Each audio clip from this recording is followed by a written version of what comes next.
On. We're recording. Evening. Good evening. And good evening, Leeds. Leeds. Yes. We are in the Infinity Arms. The Infinity Arms. A regular haunt. It's kind of a pub, isn't it? It's kind of a pub. It's got a pubby feel to it. Well, I'm sitting at a pub bar. I don't know about you. Yeah. Yeah. It's a one-pump pub. Yep. Yeah. And I've already had a pint of Leeds Pale. Oh, okay. Yeah. You're on to your second pint This is already. my second pint, yeah. Well, had to set up, kill some time while you were fiddling with your wires. And I'm now drinking a bottle of Shambles. You're drinking Shambles as well. I'm drinking Shambles. So this is proper York, only made in one particular Shambles tavern in York, I'm told. Proper York. Proper York. This is Shambles Tavern Cider, which apparently, Tony informs me, this was inspiration. The street that this is in York was the inspiration for Diagon Alley in Harry Potter. So there you go. And how does it compare to your normal cider? And it tastes nice, and it tastes of apples. That's my review of that cider. Your cultured palate. Yeah. It's dry, sweet, bubbly. Don't know. Just tastes of cider. 4.8%. There you go. That's quite strong. This is darker than you'd normally see me drinking. Right? That is, yeah. You don't like. Well, you normally like lighter ales. I'll drink anything, but this is nice. It's heavier. I've got an IPA lined up next. Steve's sourced me a nice IPA. There is, so many thanks to our friends at Agile In Leeds, and they've supplied quite a bit of alcohol, which is slightly concerning. A couple of bottles of vodka That's for you easy there. for you to say. Half empty bottles of vodka. I haven't drunk any of that yet. All right. Yeah. So a lot of people here probably don't know what we're doing, Yeah. but we have to try and think of something to talk about. Yeah. Okay. We're on the spot now. So as people will know, there is no agenda. No agenda. We don't know what's coming next. So what should we talk about? We have something to talk about. Okay. How do we decide? How do we decide? Well, you need some options, but deciding is. We actually talked a bit about deciding today. Didn't we? We did. But not from a two people, more of a team perspective. Yeah, coming to a decision. So this was to give a bit of we were doing some training today, and one of the parts of our course today was around how do teams decide what to do, especially for fairly difficult decisions. Well, it could be anything. A process. Yeah, anything they need to make a decision on. Right. Where there isn't anybody in charge. Yeah. Who can say, all right, I've heard all your opinions, and here's my decision. How does a team decide? What is the decision-making process? Isn't it normally that's quite an uncomfortable meeting, I can imagine. I would say make some for a lot of people decisions, and I think we tend to make decisions very quickly. If take the easy option, take the quick, logical, fastest, most comfortable option. Well, a lot of it's down to getting rid of the anxiety of no decision. We don't like indecision. When there's no decision there, when there's uncertainty, that upsets people, makes them feel uncomfortable. So anything to get rid of that. How did they decide today? Can you remember? They took a long time to decide today, I seem to remember. Took a while. Yeah, and even I think so. It's that peculiar kind of dynamic where we're in a public course and there's people that don't really know each other very well. This is the quietest pub I've ever been in, to be honest. Yeah. So they're still there. They're still there. But people being very polite. There you go. Good work. People being very polite, not really wanting to upset the apple cart. Yeah. But again, not really didn't really challenge each other. Didn't really like to enjoy disagreeing with each other. Which I think that's maybe teams that are slightly more used to working together will be a bit more free to or happier to disagree. Got past that. Yeah. Absolutely. How did you guys decide whether to come tonight? Free beer. So incentives. Yeah, the benefit of coming outweighed the cost of not coming, maybe. Okay. Any other decision-making techniques you've seen in teams?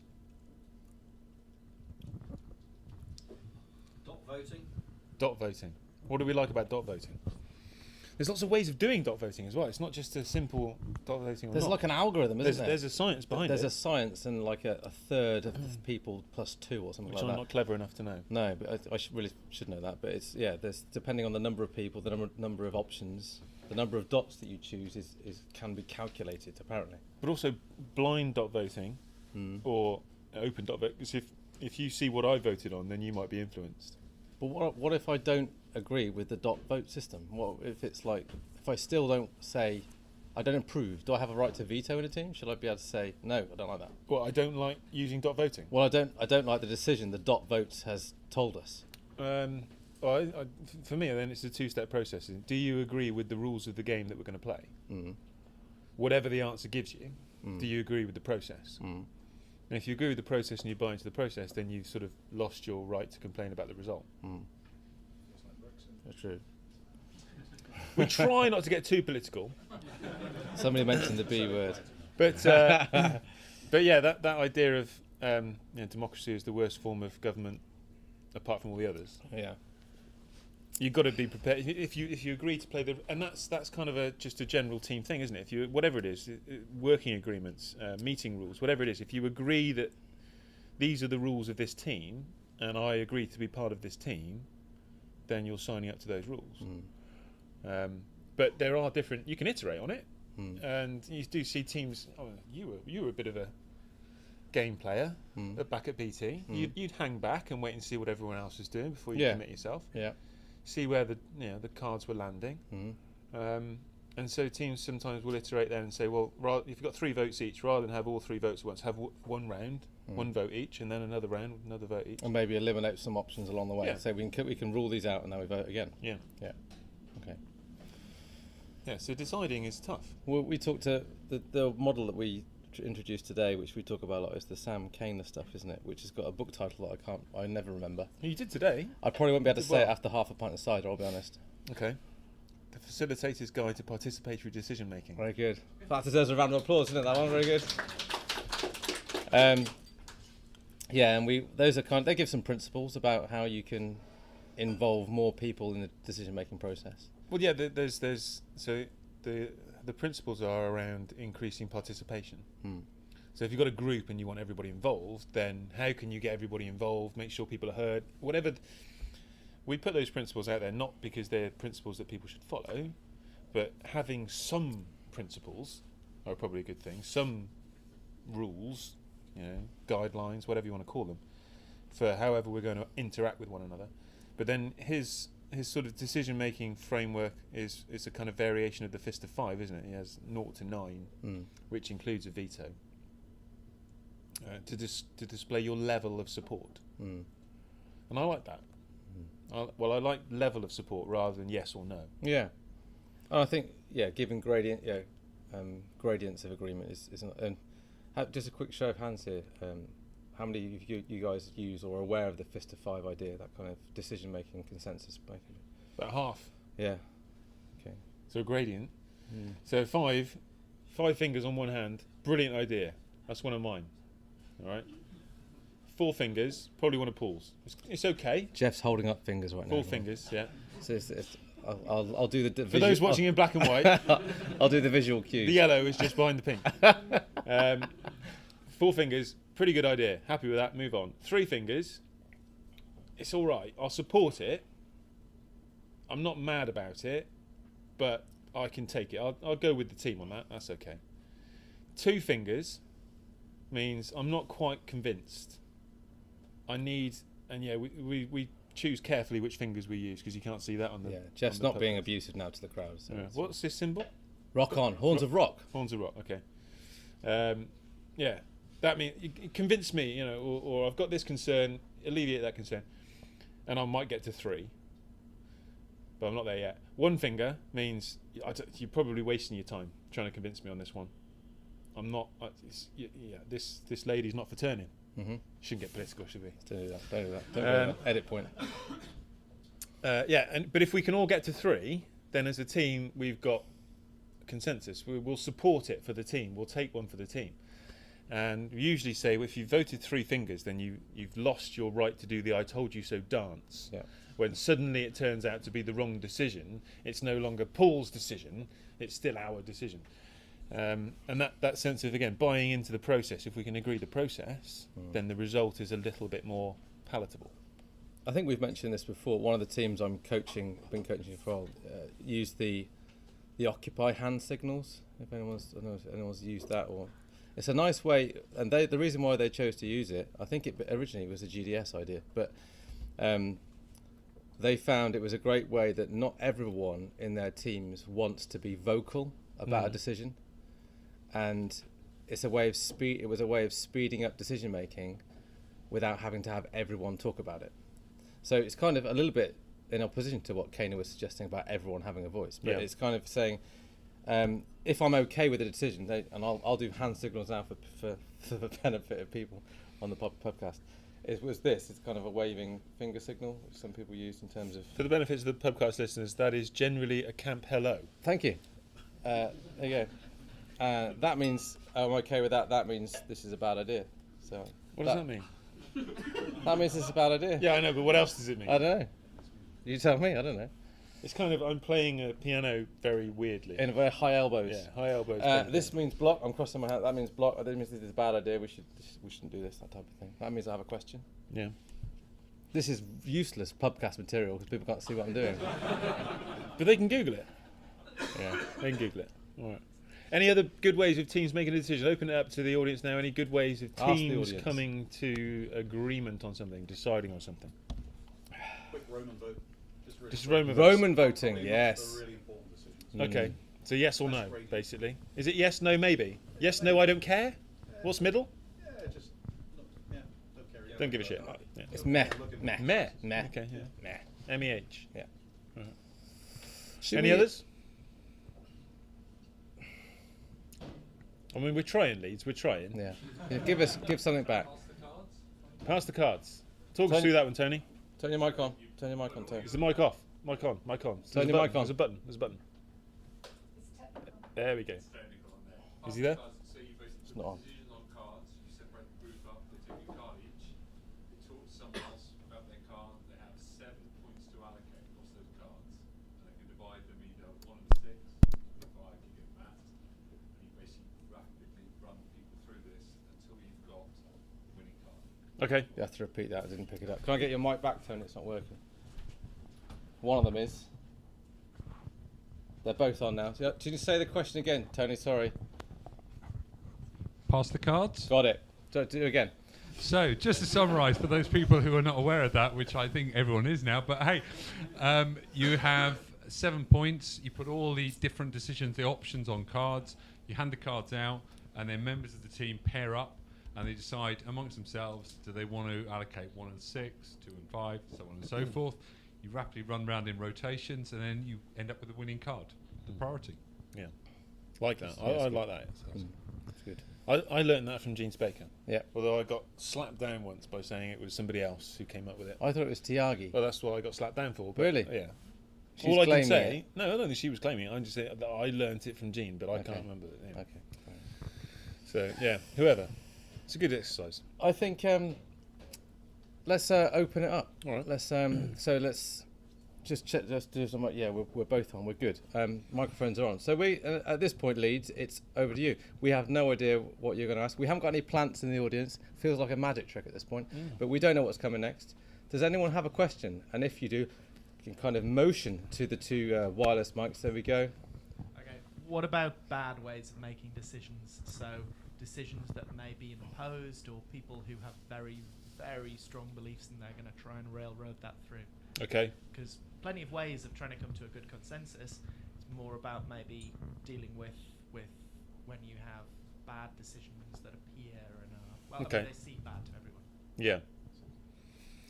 There's lots of ways that we can go with that. The first thing for me is we talked about democracy and consensus, and they're two different things. And generally, the difference is being heard. Okay, so if I'm part of a team where we just vote and the majority wins, I don't necessarily get heard. My opinion has been cast as insignificant, effectively. Whereas in a consensus approach, I can air my views, I can feel heard, and we can debate it, and then decide as a group that, weighing everything up, we're going to go for this. And having been heard, I'm more likely to support the outcome. It takes longer, yeah. Majority is quicker. Even quicker is, I'm going to hear your opinions and make the decision for you. Even quicker is, I don't care what you think, here's my decision. And I don't think any of those are necessarily bad. I think it's just contextual, and what do you want from the result? Do you just want a quick answer, or do you actually want engagement?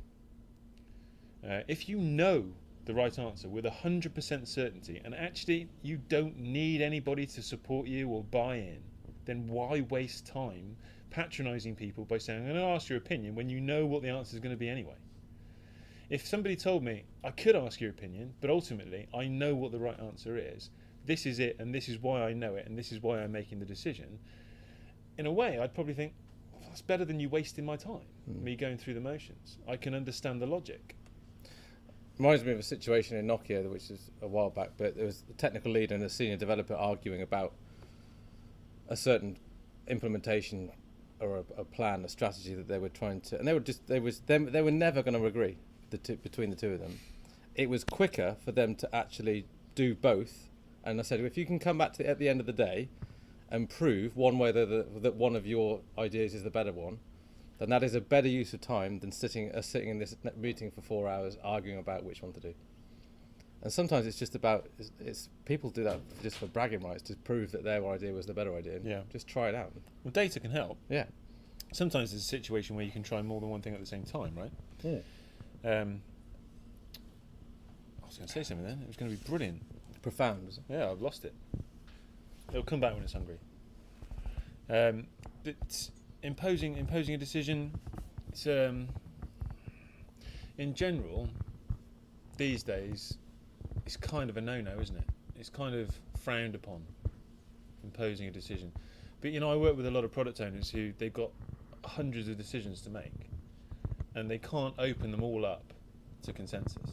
You've got to be, if you're opening up to somebody else's opinion, then you've effectively got to be open to the fact that they might reach a decision that you're not happy with. And if you're not happy to do that, then don't go through the motions. Don't let the genie out of the bottle. David Cameron. Edit point? Okay. Different question? Another question from someone else? We did kind of prime you, said bring some questions along with you. So I can just sit here and drink cider until we get one, but we can think of something else. We've got a couple of other questions lined up. Anyone got anything else they want to ask? Oh, there we go. Just switch your microphone on, sir. So my question's more about kind of getting Agile out to people who are non-software related people. So I consider myself a bit of an Agile advocate. Okay. I struggle though when I go to speak to people who aren't Agile familiar, and I have to give them articles about Agile and things, and all of it's software related. It's, even the Agile Alliance has, all through its 12 principles, has software this, release and so on. How then do you get around this barrier to kind of non-software related people that say may work in your building, but they could benefit from Agile, but the first stumbling block is always, well, is this software related? And then you've got to explain this, and you've got to get past this barrier before you can show them the benefits of it, or even get into any kind of form of Agile. It's like, it's not just software related. How do you get? What would you say is the heart of Agile? If you had to explain Agile to my kid. It's putting your mind on a board. It's like just organising really what you do in your day to day. Okay. So it's basically been able to, rather than have to sit there and kind of explain what's in your head and kind of go, oh, this is where I'm doing this and this is the state of this, I would kind of say that at the heart of Agile, it's just been able to prioritise, acknowledge, and I work Kanban, so it's all about getting stuff done and not being able to start in too much work. So just been able to kind of, that prioritise. How does that help you? How does it help on the day to day? Yeah, not having too much work in progress. How does that help you? It allows me to finish things. Why is that important? Because it allows, again, it goes back to the software. It allows me to release. Oh, but forget software. Why is it important to you? Why is it important to me? Because ultimately I take pride in having finished something. That completion is something that I found it in other jobs, usually prior to being a software person. It's jobs where you're constantly dealing with emails and all of these kind of things. And you don't get that sense of completion from kind of dealing with micro tasks on a, constantly microtasking, but having one kind of nice task that you can say, that's done, that's finished. Yeah. Have a look at it. You get that kind of mini wins almost in a way. And it's a motivational thing. Yeah. as well as the business value aspect of getting whatever it is you're doing, you're getting something valuable done quicker. There's another benefit in terms of repeatability as well, which for a lot of people is a big bonus. Having confidence that on a regular basis I'm going to get something every 2 weeks, whatever it is. That sense of completion is a big thing for human beings. One of the things I start with is, well, Agile didn't come from software. Software people stole Agile from somewhere else. Well, I've tried doing that with a Kanban analogy and just going, actually, look at Kanban, the Toyota kind of plan and all the rest of it. Yeah. You kind of quickly, it's even to the point where you go, oh, these are the principles, and I say everything seems to I know it's probably because software's taken it up a bit more, but it becomes quite a stumbling block to get past for non-software related people. I absolutely agree. Now, Paul is a Java guru, but I'm not a software person. And so it's a big thing for me. Paul's just reminded me of a tweet that I put out recently, which says, explaining Scrum in 2 minutes, and I don't think it takes 2 minutes. But it says, make a list of work that needs doing. Find someone who cares to put it in priority order. Set a time box to focus working on the list in priority order. Do some work. Inspect and adapt the work. Inspect and adapt the process. Inspect and adapt the list of work. Go again. And that can be anything. That's that continuous learning cycle effect. Yeah. So you see kids who are using an agile approach to their schoolwork. I've said on record before, embarrassed myself about how we have a product backlog at home. Yeah, and everybody knows who the product owner is. All right. And she prioritizes ruthlessly, and she changes. It's got a very strict definition of done. Changes her mind a lot. Changes her mind. All right. But after 22 years, she's got a pretty good idea of my velocity.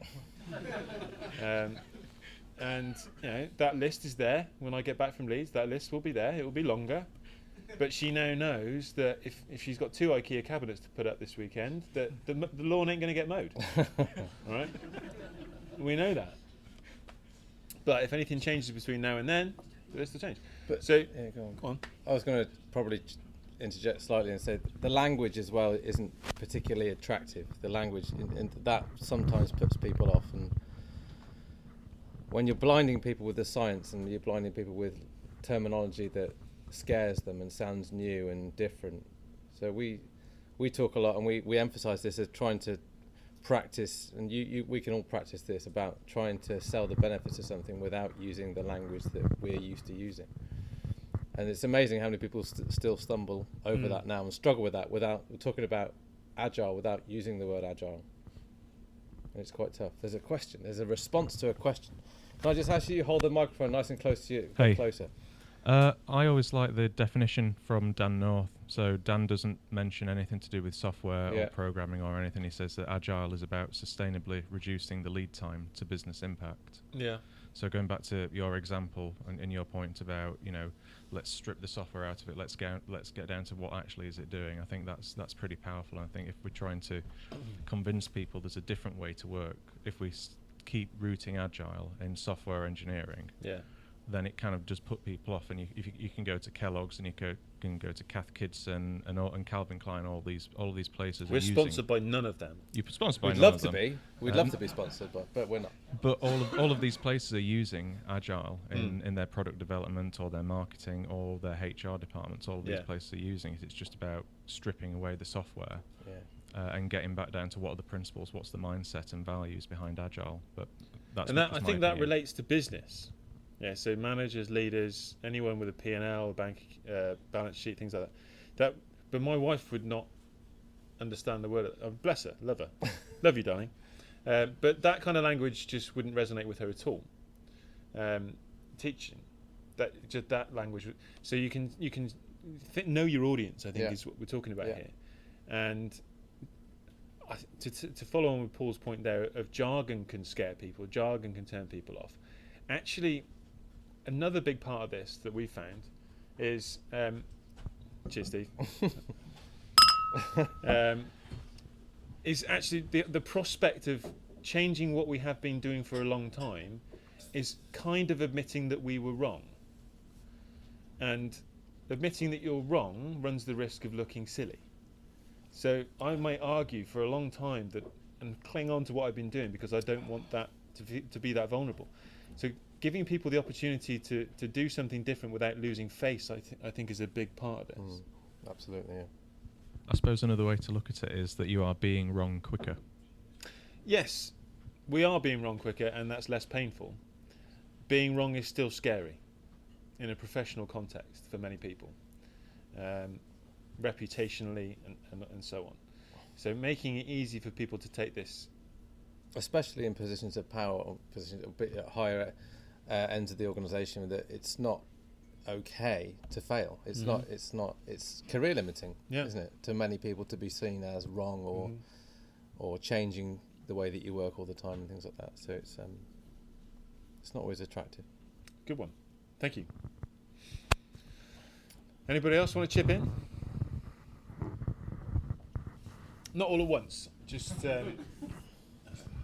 polite. We can talk about another subject, which we had another question, which I remember. What was that? A while back. It was about. It's completely different. It was about hiring. It was about recruitment. Okay. I think it was about the general gist of it. I can't remember the exact. And I really should credit the person who sent it in. But it was around how do you hire a Scrum Master? Okay. Some laughs from the audience. Some sniggers. Be interested in what's behind that. But it was around what do you look. So if you're looking to hire someone into that kind of position, facilitator, agile coach, whatever you want to call them, what skills and attributes are you looking for? Is that what you think the question's about? Well, that's what I thought it was. I might have forgotten. Okay. What do you look for? I don't. It's not necessarily. See, I interpreted that question differently. I interpreted that question of how do you go about finding people, and what's the actual recruitment process? Well, let's talk how about. How do you vet them? Oh, okay. So let's talk about both. All right. So let's start with yours then. How do you find a Scrum Master? I got asked the question. LinkedIn. There you go. There's an answer question to one. Solved. Yeah. Next question. Okay. No, I don't know. I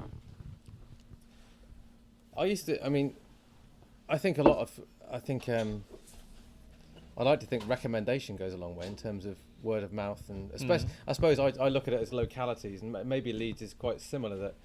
That I work a lot in Bristol, in the kind of Bristol Cardiff area, and people will chat to me or message me and say, do you know anyone who's around or available to do some Scrum Master work or some coaching work? And because people like to work in that vicinity, and there's only really a handful of companies that you can say are really doing an agile approach, to an extent where you're looking to hire full time or those types of people, then people tend to know firstly who's on the circuit, who's around, who's available, and firstly who's hiring. So it's quite localized down my neck of the woods. Okay. Is it similar here, or is it a similar situation in the Leeds community, or is it different? Is it a little bit different? Similar. So there's probably a certain people know who's doing Scrum or who's doing Agile generally, or Kanban, whatever that might be. People know who's looking, know who's hiring. I'm probably opening a bad can of worms here. Go on. But I generally tell people to come along to things like this. Oh yeah. Well, these. I'm not talking about recruiters coming out and doing job fairs or anything. But I've been to meetups where they've been run by recruitment companies. I won't name who they are because I'll probably get into a lot of trouble. And they're not paying us either. So. And I've been asked to go to meetups run by a recruitment company in a certain city, and the intent is to basically half the audience when I arrived were in suits and ties. They were people looking and actively engaging with anyone who wasn't in a suit and tie. You're saying Scrum Masters don't wear ties? Maybe. Maybe. But yeah, it was an active recruitment drive. That was a meetup. But I think certainly, again, I'm talking mainly from the Bath and Bristol kind of community that I was the part of the user group there for a few years. Is that was a great place to start if you want to know who's. You want to make connections, want to build networks. Those are a great place to start. My wife hates the fact that we do role-playing courses. She hates that. She says I'm cruel. But we'll do live coaching. We'll do. Let's just imagine this is a scenario. Okay, you want to talk about through this conversation. You want to work out how you're going to handle this product owner. Okay, well I'll be the product owner. Let's see how it goes, and I will get into character, and just see where it leads. But I think there's a huge difference between what people say they do and what they actually do, and the number of times where I will be playing a character in a training course, putting somebody a little bit under pressure, even though they know I'm still a trainer, and they buckle. Their principles go from them, and it's not the intent is not to sort of put them on the spot and ha. But if you're looking at hiring a scrum, how does this person actually act when they're in a situation? Because anybody can learn the textbook responses, but actually, and I'm as guilty of this as ever. We talked about it on Pubcast a while ago when I was on a plane, and the lady I was sitting next to was getting picked on, and I didn't do anything about it. I know what I should have done, but I didn't. The bystander effect. Yeah. So how do you act when you're actually in the situation? So one of the companies that I work with a lot, I think they did this. I'm not sure. I'm not making this up now. But what part of their recruitment process was, you do a day. It's not you have an interview, but the other part of the interview process was you basically Scrum Master for a day, 9 to 5, with a team. I'm pretty sure it was the team that was advertising. So you'd be dropped into that team just to see how, if you sink or swim type thing, and whether you went about it in the right way. The other thing that happens quite a lot now on training courses that I run is I'll be asked fairly, as a neutral trainer, was there anyone in that course that stood out as someone who exhibited those kind of instincts, those kind of skills? Just for data, really, just in terms of to help that process. Usually when it was an internal hire, someone that they're trying to perhaps encourage or discourage from going for those roles because it's not for everyone, right? It's not something that everyone is particularly adept at. I think we can probably open this to the floor. Go for it. It doesn't necessarily have to be Scrum Masters. I imagine product owners, I reckon. Anyone you're hiring for. Agile coaches, if you've been hired, what's been interesting in the process? Or if you've been trying to find somebody, what have you found useful in finding somebody? Any advice from the masses? We've got one. The microphone on, just checking. How do you get someone to... It's on. Yeah, it's on. Is it on? Yeah. Yeah. Nice and loud. How do you get someone to work for a day? For a day? Yeah, before you give them a job. Because chances are they're not really going to give up their old job to start a new job. Yeah. I don't know. I think they would. Really? Yeah. I think judging from the company that I can't name who they are, but from the company that did it, this was someone who really did want to work for that company and was willing to take a day's holiday to be part of the recruitment process. They did that because they wanted the job. They did it when they were down to the final 2 or 3, so they were stand a very good chance of getting the position. It's not like they didn't do it for everyone, but they were fairly close. But they wanted the team to be part of that selection criteria, and they were willing because they wanted to work for that company enough. No, that makes sense. I thought you just offered them a job and then said you've got a day to prove yourself. No. This was before they were hired. Right. So this was as part of the interview process. Right. Yeah. The other question was around personality types. Do you think it takes a type of personality to be a Scrum Master? Sorry? Do you take a certain type of personality? Yeah. What have you found? I think it depends on the team, to be honest. Yeah? Yeah. Someone that matches the team? Yeah, not necessarily. So I think you can have a certain skill set, and that can be beneficial. But if you don't match the team dynamic, then you're always going to struggle. I think people can be adaptable to that. Yeah. I think, funnily enough, the 4 squares of team, the forming, storming, forming, I think they always play regardless. I think no matter what what happens if you've got a new element. It always takes you back to the storming part. Certainly does. Yeah. So, I don't know whether I believe this, but I'm going to say it anyway. I think there's an element of actually a good Scrum Master will not.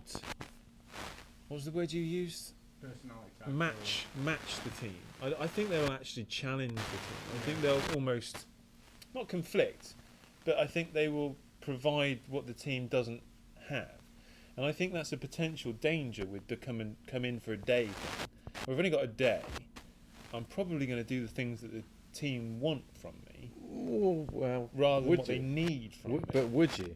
Well, If you wanted to prove how good you were, would you be I would think you you be would. nicey, or It's would how you be? It's who you want to impress, don't you? Yeah. So it's, if you're I gonna know be the on team best are going to have a behaviour. say over whether I get this job or not, Mm. I'm going to want to leave a favourable impression on them. I think there's a conflict of interests there, potentially. Possibly. You'd have to be But quite equally, brave. if the team, so let's say that team then reviewed that, they went with their feedback to whoever was hiring and said, oh, they asked us really difficult questions and they really they disrupted this and they disrupted that. Yeah. I mean, that's just a competency-based check, really. It's, you know, do they have the skill set to be able to do a day in a job? It doesn't necessarily mean that they're going to be effective in that job. I don't think. It's with a good test, you can probably check that situation. Mm. So maybe, I'm not sure whether priming the team for a test. I think it should be normal, natural, right? But it can't be natural, can it? It's like when we go in and coach, people don't act naturally. They ask you to go in and coach, and as an external coach, can you go and observe if I can say it. I'll be the Magnus speaking. Observe this team for a day, Paul, and tell us what you think. And they're not going to act naturally, are they? They're not going to be natural. So, can I say this? Shall I edit it? Well, do some team coaching stuff, and this can be for as little as like an hour, or perhaps even less. Just observing team dynamics. And the team can know exactly why you're there. They can know that you're there to observe who's doing what and looking for dysfunctional behaviour. You don't have to pretend, but you just sit outside to the back. After a few minutes, you're forgotten. As long as you don't make yourself visible and start talking a lot, they'll forget you're there. And actually, you can provide a huge amount of value in reflecting back what you're seeing.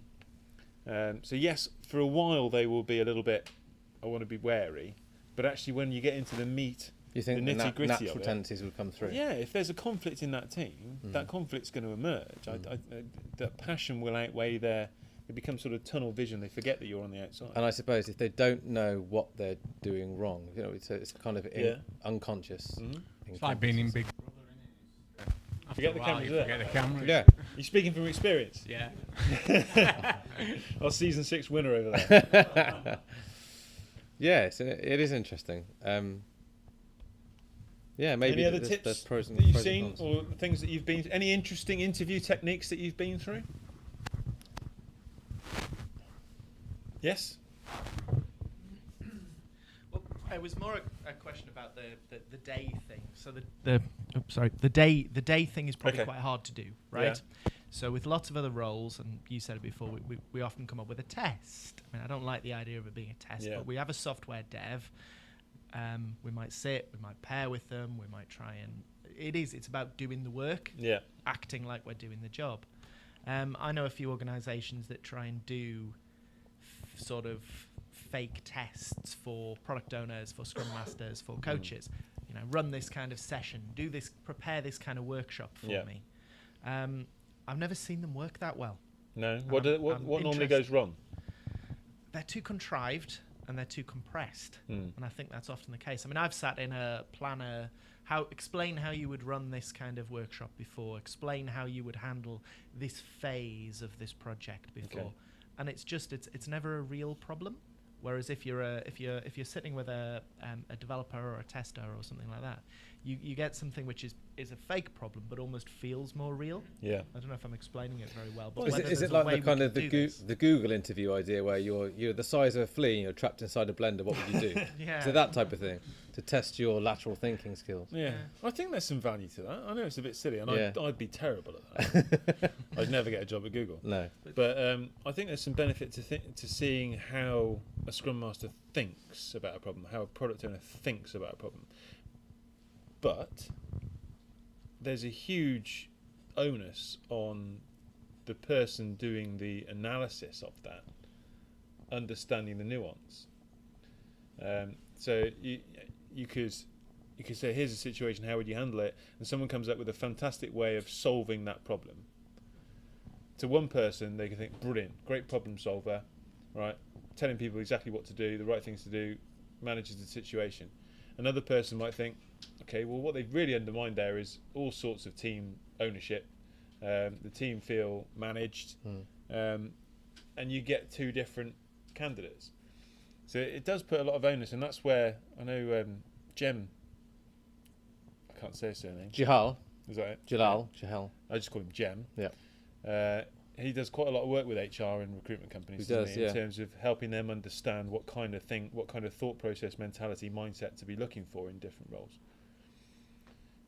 Yes, I think it's just as important.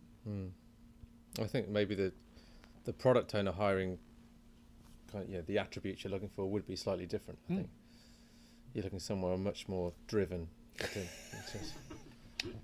Oh, crikey, You're a good friend. I didn't realise I did that. You're a good friend. Freudian slip. Yeah, very good. Anything Good question. Come to the front. It's a quick one. It follows on from the previous questions. Does a Scrum Master have to have a technical background? Ooh, it's an oldie but a goodie. Oh yeah, It is An an oldie oldie. but a goodie. Do you want to start?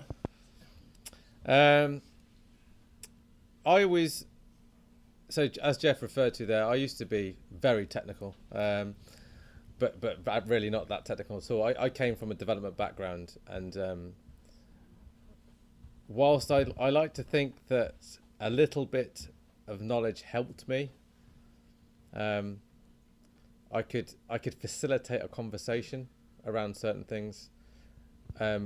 It was kind of nice. It was reassuring to me that I never actually knew what the right answer was. And I liked that, and I used that to my advantage. And I was given permission to ask silly questions because I didn't know the answers to them. That may have been, but I can also see some companies that I've worked in and worked with really do like a Scrum Master or a someone in that position to really be able to help the team and guide the team technically. And I can think of one particular guy who did that really well, but also was really good at the job, was just actually very well respected. There was a level of respect that came also from being technically quite proficient, but he never used it to manipulate people, and he never used it to get one over on the team. So I think my preference is probably, it's not universal by any, some Scrum trainers that we know would say absolutely, they have to be technical. Mm-hmm. I think there's different arguments, but in terms of me personally, I'd put myself at like 3 or 4 out of 10 at a push technical on the technical scale. But I think some people that I've worked with could do it really well and not abuse the position. Over to you, Geoff. For me, it all comes down to trust. I think the Scrum Masters who feel they need to be technical, and I use the word need there, not want, that feel they need to be technical are worried. Worried that they're going to have the wool pulled over their eyes, worried that someone's going to make them look foolish. I think management who think Scrum Masters need to be technical are worried that the team are going to be out of control. I think it comes down to trust. I genuinely believe, but I have my own confirmation biases. I genuinely believe that the less technical the Scrum Master is, the more pure coaching that team's going to get.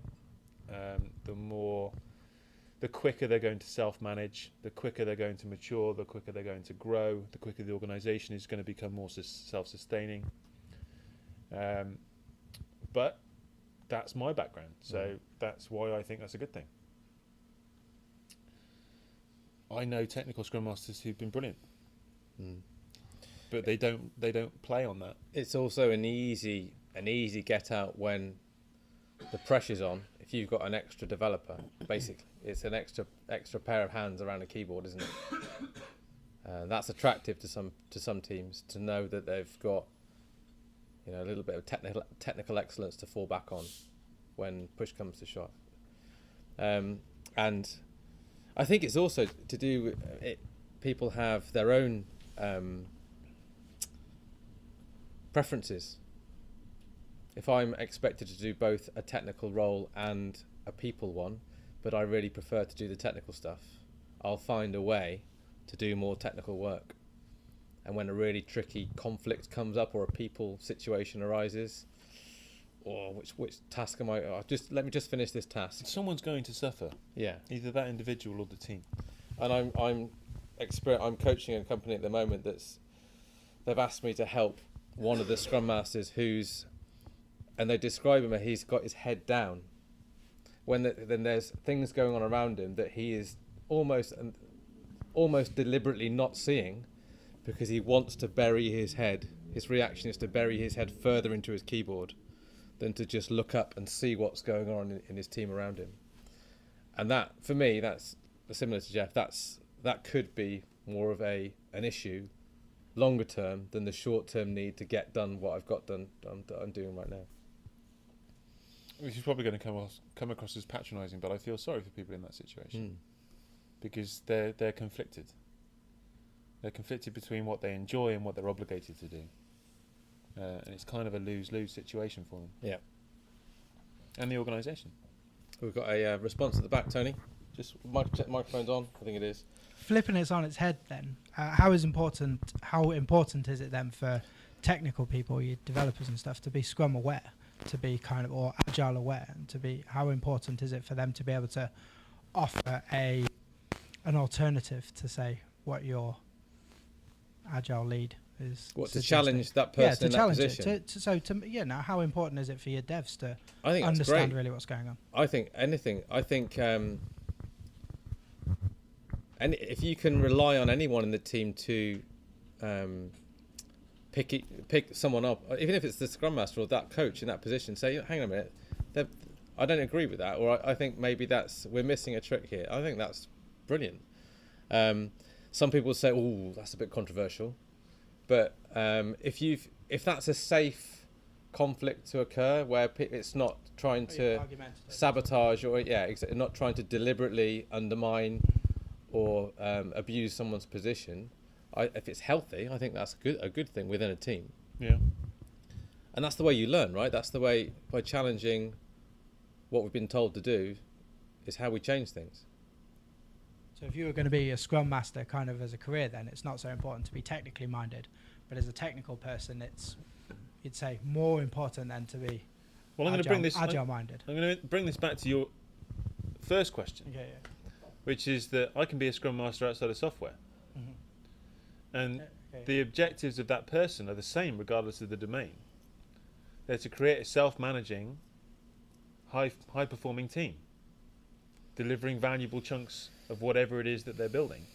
So do I need to understand how drugs are developed to be a Scrum Master in a pharmaceutical company? No. I need to know how people work. I need to know how teams work. I need to know how organizations and complex adaptive systems work. That's the common factor. It's just so tempting for someone with a technical background to jump into that role. If I was looking for a career as a Scrum Master, then I would be going away from technical, because I would want to be able to cross domains. But that is just me. No, that's fair. Any other questions? Come on, one more. Yes, Steve. Are you on? Are we on? Yeah, I think so. Right. So you guys are really respected trainers in the industry. What's the one question or the one thing that pops up most regularly as a problem in your kind of training courses, the things that people bring to that and ask? Similar to what was asked before, is that, yes, Paul, that's all great, but how does it solve my problems? My project's different, or my company's a bit special. It's the specifics. It's people. I think we're quite impatient. Is that people? We're very solutions focused. We want to know, here's my problem. Like going to the doctors. This is this is what I'm experiencing. Here, tell me what the fix is. Give me a tablet. Give me a tablet for it. It's that type of. We're expecting almost those types of transactions in a 2-day, 1-day training course, whatever it might be, and that's very tough. And sometimes it's quite unpopular to say, well, I don't really know. I'm a lot more comfortable now with saying I don't really know, because I generally don't really know. But I think it's people that or attendees that I get that are asking very specific questions about maybe very specific people or very specific processes that they have, and they want to be able to manipulate what I'm telling them in a way that will make it work for what they need it to do. And some people, it's me, maybe I'm being flippant and being a bit blunt, but I'd say, well, really, let's assume that what you're doing is wrong. How could, if what I'm saying is fundamentally right, how could what you're doing be fundamentally wrong? And sometimes that's people can't process that. It's, well, no, it's working. What we're doing now is working. So it's quite hard that people try to break and manipulate something that's been working for years into something that they want it to fit their process. That's quite common, and they want something very tailored and very bespoke to work for them. How is Scrum or how is Agile going to work for me and my company, because we do things this way? That's quite common. Okay. There's a few laughs about that. Sniggers. They're not laughing at you. I think they're laughing with you. Yeah, I think so. For me, tell me if you think I'm being too generic and dodging the question here, Steve. But for me, it's probably almost certain. For me, it's how can I get person X to do Y? Right. So it could be, how do I get my manager to adopt the Agile mindset? How can I get my product owner to actually prioritize his backlog? How can I get this mouthy developer to shut up in a retrospective? How can I get this quiet developer to speak up in a retrospective? It's how can I get somebody else to do something that I want them to do? And you just substitute X and Y for whatever. And my typical response is, you might be able to, but the person you have most control over is you. And you are part of this problem. Like it or not, you are part of this problem. So how are you contributing to this problem? And how can you create the conditions where this person, who is presumably acting rationally from their circumstances and their perspective, act rationally differently? At the moment, they're doing what is right, what makes sense. So what would make something else make sense? Most people are looking outwards. So-and-so needs to do this differently for this to work. So-and-so needs to change for this to work. Rather than looking, okay, what can I do? What do I need to do? How am I contributing to this situation? So that, for me, is kind of the biggest... That was the biggest light bulb for me when I was part of the team, thinking, I'm turning up and I'm actually encouraging, without realising, I'm encouraging this dysfunctional behaviour. I'm creating coping mechanisms for the behaviour that I want to change. I'm endorsing it in a way. So, well, I'm going to stop that for a start. You can't change others, you can only change yourself. Yeah, pretty much. Well said. What he said. What he said. We've probably got time for maybe one more question. Does anyone else want to ask anything else? Last chance. Yes. There's one at the front. He's been making a lot of notes. I'm expecting a good question. It's a long question, a long-winded question. So, in a retrospective, what's an ideal retrospective? What would it contain? Oof, an ideal retrospective. Wow. How long have we got? About 6 minutes. All right. Yeah. Ideal retrospective. Something. I'm a big fan of focused retrospectives. So rather than just what went well and what can we do better, let's focus on a particular area and see if we can get better at that in some small way. An ideal retrospective would be one where everybody could see the value in spending their time being there. The problem was analysed objectively. Various alternative solutions were considered, and at least one actionable takeaway comes out of it. How's that? Nice. I like it. And? But I haven't read my book.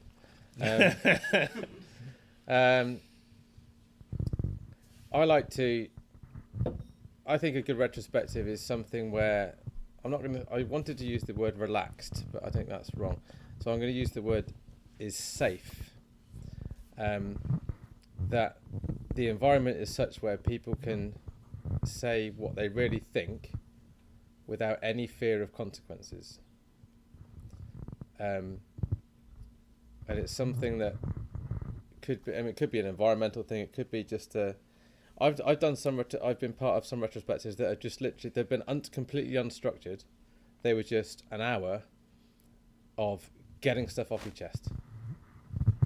Have an hour, and it costs slightly contrary to what you say, Geoff, but in terms of structure and balance. But what that team needed was, they needed a big exhale of basically get it all off your chest now, and then we come back in tomorrow and we start again. And it could have been, throwing stuff around the room. It could have been anything. It could be just shouting expletives at a wall, but they just needed to get stuff off their chest. And that was what they needed at that time. The other thing I like is a little bit of abstraction, metaphor. Things like we go on about this a lot, but we use a lot of video clips, showing videos and then asking people to reflect on videos. We do a lot of games or themes and metaphors. Some people love that, some people hate it. I love it. That's just me. And games is the other thing I like to do. I think you can create an element of safety by playing. If people believe that playing is a benefit and playing is about learning rather than winning and losing, I think actually playing games strengthens teams, but I think it also increases the capacity to learn in a different way, educate and learn in a different way. Cool. How's that? That's good. Yeah, thank you. Good, thanks. We'll take good. All right, time to wrap up. Yeah, so there we are, another live one done. In the can. So should we put a shout out to any other user groups? It's all about community and it's all about the people. So if you would like to run one of these in one of your user group sessions, contact Paul. You can contact Agile Northeast. Agile Northeast. There you go. That's the next one. That's so we'll put that up north. We'll put that in the diary. No, but we're touring. We need sponsorship. So if any sponsors out there would like to pay us money, we don't want to be sponsored. No, we don't want that. But we need, if anyone wants to buy us a bus, we'd like a tour bus, wouldn't we? That'd be cool. Yeah, tour bus. We could I'll do take that. Yeah. No, but yeah, we'd like to do more of these. We enjoy them. All right. Thanks for joining in, peeps. Yeah, thank you, and thank you. Give us a cheers. Cheers, everyone. Say cheers. Cheers.